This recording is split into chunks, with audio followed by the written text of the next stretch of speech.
오늘 밤 하늘을 한번 올려다보세요. 별은 셀 수 없이 많습니다. 그런데 그 별들 사이는 온통 캄캄합니다. 너무 당연해서 아무도 묻지 않는 질문이 있습니다. 밤하늘은 왜 어두울까요? 별이 이토록 많은데 왜 하늘은 검을까요? 얼핏 답이 필요 없어 보이는 질문입니다. 그러나 답하려는 순간 말문이 막힙니다. 이 사회에 보이는 물음 하나가 우주의 나이와 시작을 밝혀냈습니다. 작은 물음 하나가 가장 큰 답으로 이어진 겁니다. 오늘은 어둠이 들려주는 이야기를 따라가 봅니다. 먼저 왜 이게 문제가 되는지부터 생각해 봅시다. 아주 오래전 사람들은 우주를 이렇게 상상했습니다. 우주는 무한하고 영원하다고요. 시작도 끝도 없이 별이 끝없이 펼쳐져 있다고 믿었습니다. 어느 방향이든 별은 고르게 흩어져 있다고요. 끝을 알 수 없는 별들의 바다처럼요. 그 믿음은 오래도록 흔들리지 않았습니다. 우주는 그저 늘 그 자리에 있는 것 같았죠. 그런데 만약 정말 그렇다면 아주 이상한 일이 벌어집니다. 깊은 숲 한가운데에 서 있다고 상상해 보세요. 나무가 무한히 많다면 어느 방향을 봐도 시선의 끝엔 언제나 나무가 서 있습니다. 나무와 나무 사이의 빈틈은 결국 사라지죠. 눈앞은 온통 나무로 된 벽이 됩니다. 무한한 숲에선 빈 곳이 어디에도 없습니다. 어느 틈으로도 하늘이 보이지 않죠. 별도 정확히 같습니다.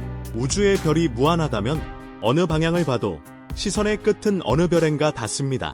그렇다면 밤하늘의 모든 점이 별빛으로 가득 채워져야 합니다. 하늘 전체가 태양 표면처럼 눈부셔야 하죠. 어느 한 곳도 빈틈없이 타올라야 합니다. 밤조차 대낮처럼 환해야 합니다. 어느 별을 골라봐도 그 뒤엔 또 다른 별이 있으니까요. 낮과 밤의 구분마저 사라져야 하죠. 하지만 실제 밤하늘은 이렇게 어둡습니다. 이론과 현실이 정면으로 부딪힙니다.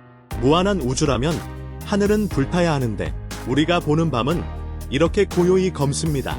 별과 별 사이엔 분명 검은 빈틈이 있죠.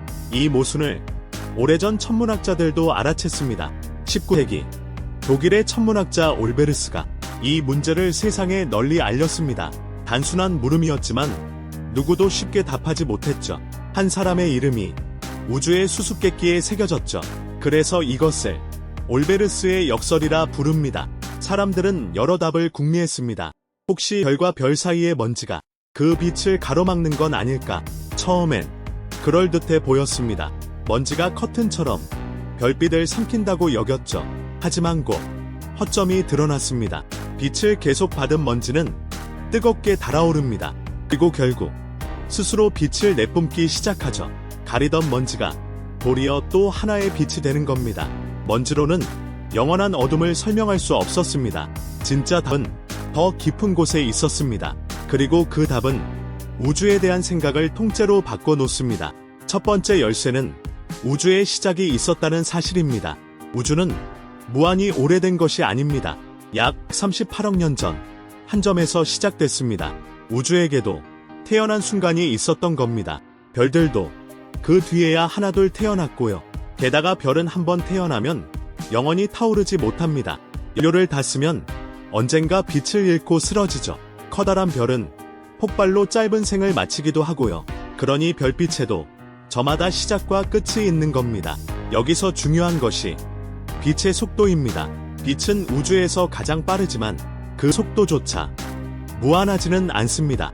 먼 별의 빛이 우리에게 오려면 그만큼 시간이 걸리죠. 100억 광년 떨어진 별빛은 100억 년을 여행해야 합니다. 그 아득한 여행 끝에야 우리 눈에 닿는 겁니다. 우리가 보는 별빛은 사실 먼 과거의 모습이죠. 먼 별을 본다는 건 곧 과거를 들여다보는 일입니다. 지금 반짝이는 저 별은 이미 사라졌을지도 모르죠. 우리가 올려다보는 밤하늘은 수많은 과거가 겹쳐진 풍경입니다. 그런데 우주의 나이는 겨우 138억 년입니다. 그보다 먼 별빛은 아직 도착할 시간이 없었습니다. 우리가 볼 수 있는 우주에는 눈에 보이지 않는 경계가 있는 겁니다. 이 경계를 우주의 지평선이라고 부릅니다. 바다 끝, 배가 아직 보이지 않는 수평선처럼요. 지평선 너머가 사라진 게 아니듯 별들도 그저 숨어 있는 거죠. 시간이 흐를수록 그 지평선은 조금씩 넓어집니다. 그 경계 너머의 빛은 지금도 오는 중이죠. 하늘 다 채울 별빛이 아직 도착하지 못한 겁니다. 우주가 점기에 밤하늘엔 빈틈이 남아 있습니다. 그 빈틈이 바로 아직 오지 않은 빛의 자리입니다. 두 번째 열쇠는 우주가 가만히 있지 않는다는 사실입니다. 우주는 지금 이 순간에도 팽창하고 있습니다. 1929년 천문학자 허블이 이 사실을 발견했죠. 멀리 있는 은하일수록 우리에게서 더 빠르게 멀어지고 있었습니다. 마치 부풀어 오르는 풍선 위의 점들처럼요. 혹은 오븐 속에서 부풀어 오르는 건포도빵을 떠올려 보세요. 반입이 부풀면 건포도들은 서로에게서 멀어집니다. 건포도가 움직인 게 아니라 사이의 반죽이 늘어난 거죠. 공간 자체가 사이사이 늘어나고 있는 겁니다. 멀수록 빠르게 은하들은 흩어져 갑니다. 이 팽창이 별빛에 또 하나의 변화를 일으킵니다. 멀어진 빛은 파장이 길게 늘어납니다. 멀어지는 구급차 소리가 점점 낮게 늘어지는 것처럼요. 소리의 높낮이가 바뀌듯 빛의 색도 바뀌는 겁니다. 눈에 보이던 빛이 붉은 쪽으로 밀려나죠. 이것을 적색편이라고 부릅니다. 별이 멀어질수록 그 빛은 더 붉게 물들죠. 더 멀어지면 아예 눈에 안 보이는 적외선이 됩니다. 가장 먼 빛은 늘어나고 또 늘어나 마침내 우리 시야에서 사라집니다. 밝게 빛나야 할 빛이 팽창에 지쳐 희미해지는 겁니다. 그래서 하늘은 더욱 어둡게 보입니다. 어둠은 그렇게 두 겹으로 깊어졌습니다. 젊은 우주와 팽창하는 우주가 함께 만든 어둠이죠. 그런데 여기 놀라운 반전이 있습니다. 사실 밤하늘은 완전히 어둡지 않습니다.